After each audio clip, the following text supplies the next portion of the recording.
तो अब हम सुनते हैं शैलजा शैलजा दुबे को, और जो श्रृंगार की एक सशक्त हस्ताक्षर, उनकी श्रृंगार की रचनाएं जब वो पढ़ती हैं तो उनका जो मृदुल और मधुर स्वर है उसमें श्रृंगार और श्रृंगारित हो जाता है। तो आज मेरा मन है कि मैं शैलजा से श्रृंगार की रचनाएं सुनूं, तो मैं शैलजा को बड़े स्नेह से आमंत्रित करती हूँ कि वो आएँ और अपनी श्रृंगार की कोई रचना प्रस्तुत करें। स्वागत है शैलजा। बहुत धन्यवाद दीदी, ये तो आपका स्नेह है, वरना तो मैं कुछ भी नहीं हूँ। और मैं सच में कविता तो मेरे जीवन में यूं ही ऐसे ही एक वरदान की तरह आ गई, या यूं कहें कि हमारी एक मुक्ति का मार्ग जैसी हो गई कविता सबके जीवन में वरदान ही रहता है, माँ सरस्वती की कृपा होती है। आपको सुनकर वैसे तो श्रृंगार ही लिखती हूँ, लेकिन मैं चाह रही हूँ कि आज कुछ ओज का भी हो जाए। बिल्कुल स्वागत है, बिल्कुल स्वागत है। तो मैंने राम के अनन्य भक्त हनुमान जी से प्रार्थना के लिए जो मैंने छंद लिखा था, ये मैंने पहला छंद लिखा अनायासी। और इसे लिखने के बाद किसी ने ये नहीं माना कि तुम लिख नहीं पाती होगी, ये एक विशेष बात है। उन्होंने कहा कि तुम झूठ बोल रही हो, तुम पहले से लिख लेती हो, इसमें मात्राएं सही है। मैं कहा मैं नहीं जानती हूँ मात्राएं क्या होती है, क्या अनायासी प्रसाद की तरह, एक वरदान की तरह मेरे जीवन में आया। मैं वो छंद आपको अपने जीवन का पहला छंद दे रही हूँ। बहुत बढ़िया, स्वागत है। कि राम पे जगा के आस, ये उस समय का है जब हम लोग परेशान हो गए थे और राम मंदिर, पूरा भारतवर्ष चाहता था कि राम मंदिर बने, और भाजपा सरकार हमारी आ गई थी प्रदेश में, केंद्र में, और मंदिर का नहीं सुनाई दे रहा था कि कैसे क्या होगा। उस समय मैंने ये लिखा था कि राम पे जगा के आस, सत्ता में बिठाया आज, जन के भरोसे को बहाल कर दीजिए। क्या बात है। राम पे जगा के आस, सत्ता में बिठाया आज, जन के भरोसे को बहाल कर दीजिए। अच्छे दिनों वाले वादे अच्छे नहीं लगते हैं, मंदिर बना कर धमाल कर दीजिए। अगर अमर हो तो राम भक्त हनुमान, अगर अमर हो तो राम भक्त हनुमान, दर्शन देकर निहाल कर दीजिए। लूट पाट भ्रष्टाचार भूल जाए सभी नेता, अंजनी के लाल ये कमाल कर दीजिए। अंजनी के लाल ये कमाल कर दीजिए। संकट मोचन है। और सच में फिर उसके कुछ समय बाद ऐसा हुआ कि ऐसा भव्य मंदिर बना है कि जिसकी भव्यता भारत ही नहीं बल्कि विश्व को अचंभित कर रही है, और पूरे विश्व से लोग उसके दर्शन के लिए, रामलला के दर्शन के लिए आ रहे हैं। बहुत बढ़िया, बहुत बढ़िया। तो अब मैं जो कि मेरा रस है, अरे बिल्कुल, बहुत अच्छा। वो रस क्या सरस है वो। ओज तो नीरस हो सकता है, लेकिन श्रृंगार कभी नीरस नहीं हो सकता। नहीं, श्रृंगार हमेशा समय समय पर सारे ही रसों की आवश्यकता पड़ती है, लेकिन मैं समझती हूँ कि श्रृंगार हमें अंदर से कोमल बनाता है, मृदुल बनाता है। और अगर आपके अंदर मृदुलता है, कोमलता है, तो सारी चीजें स्वतः ही होती चली जाती है। युद्ध के बाद भी शांति की आवश्यकता होती है, प्रेम की आवश्यकता होती है।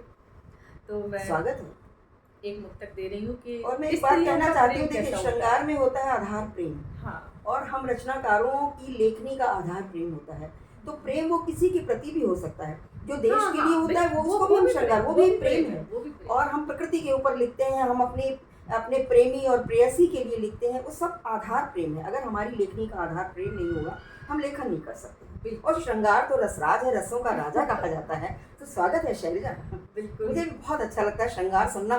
मैं इतना अच्छा लिख नहीं पाती हूँ, ये मेरे अंदर बड़ा एक मेरे अंदर एक इसका कीड़ा भी है। अरे नहीं लेकिन मुझे सुनना बहुत अच्छा लगता है, मुझे सुनना बहुत अच्छा लगता है। स्वागत, बिल्कुल स्वागत। मैंने बताया कि प्रेम सभी को चाहिए होता है, लेकिन स्त्री के और पुरुष के प्रेम में थोड़ा सा अंतर है। स्त्री जिसे प्रेम करती है उसे चाह कर भी वापस नहीं मुड़ती, उसके जीवन में हमेशा रहती है। तो एक मुक्तक में वो दे रही हूँ कि कैसा होता है, राधिका कैसे प्रेम करती है। अध खिले फूल शाखों से तोड़े नहीं, अध खिले फूल शाखों से तोड़े नहीं, प्रेम पथ पर पड़े पाँव मोड़े नहीं, प्रेम पथ पर पड़े पाँव मोड़े नहीं। विष मिले या कि वनवास संसार से, विष मिले या कि वनवास संसार से, राधिका ने कभी श्याम छोड़े नहीं, राधिका ने कभी श्याम छोड़े नहीं। 16,108 उनकी प्रेम गायन पटरानियाँ थी। इसके बाद राधा के प्रेम में कहीं कोई कमी नहीं आई, वो आजीवन उनसे प्रेम करती नहीं।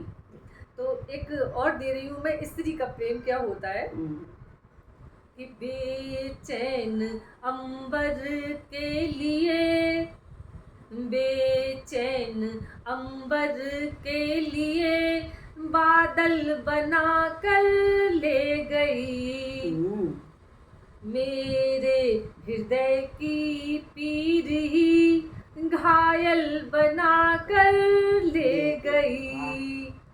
हाँ हाँ मुझे मालूम था मेरा नहीं है वो, मगर एक हवा मुझको वहाँ पागल बना कर ले गई, एक हवा मुझको वहाँ पागल बना कर ले गई।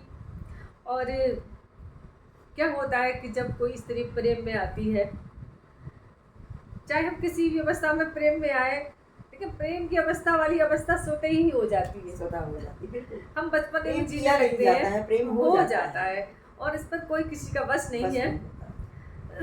तो अब प्रेम हमें कैसे बदल देता है, इस पर एक मुक्तक दे रही हूँ कि तुम्हारी कल्पना के रंग लेकर जागती हूँ मैं, तुम्हारी कल्पना के रंग लेकर जागती हूँ मैं, सुबह से शाम तक तुमको हृदय में पागती हूँ मैं, करूँ कितनी भी कोशिश पर न खुद को रोक पाती हूँ, तुम्हारी चाह की तितली पकड़ने भागती हूँ मैं, तुम्हारी चाह की तितली पकड़ने भागती हूँ मैं। कल्पना बहुत सुंदर बिमली ये जो मुक्तक जब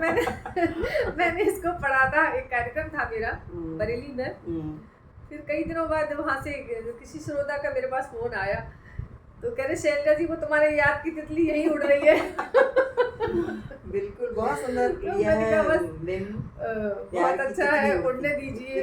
और देखो महादेवी वर्मा ने कहा था कि स्त्रियों को सपना देखने की स्वतंत्रता होनी चाहिए। मैं समझती हूँ स्त्रियों नहीं, सभी को, प्रत्येक व्यक्ति को सपने देखने की आज़ादी होनी चाहिए। और ये छोटे छोटे सपने ही हमें इस जीवन को जीवन बनाते हैं। जब सपने देखेंगे तभी उनको साकार करने के लिए करेंगे। और यही तो कुछ ललित विधाएं हैं जिनसे जीवन सा हो रहा है, वरना तो आपाधापी में जी रहे हैं हम सारे लोग। बहुत सुंदर मुक्तक है। और एक और दे रही हूँ कि स्वागत है।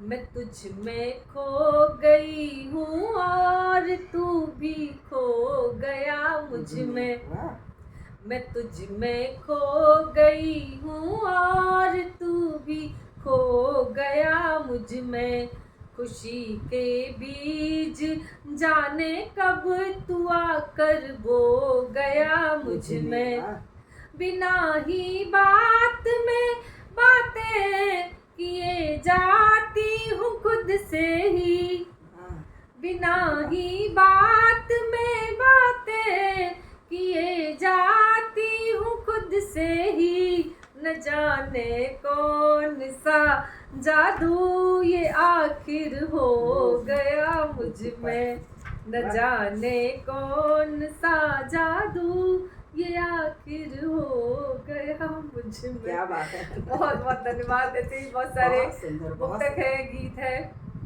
फिर किसी पटल से हम लोग लाइव आएंगे तो सुनाएंगे बहुत सारी बातें, बहुत सारी बातें भी करेंगे आपस में। बहुत अच्छा लगा। और आज हम दोनों मिले हैं तो बिल्कुल एक रोचक बन गई हमारी मुलाकात। हाँ, बिल्कुल। और मैं चाहूंगी जब जब आप ना आए तो मुझसे बिना मिले ना जाए। बिल्कुल जब संयोग बनेगा, क्योंकि हम दोनों ही परदेसी हैं, जब तक हमारे बच्चे यहाँ रहेंगे तब तक आना जाना लगा रहेगा। हाँ, वैसे तो हम लोग यूपी से ही हैं, दीदी कानपुर से हैं, और मैं एक एटा जिला का एक छोटी सी तहसील है अलीगंज, मैं वहाँ से हूँ।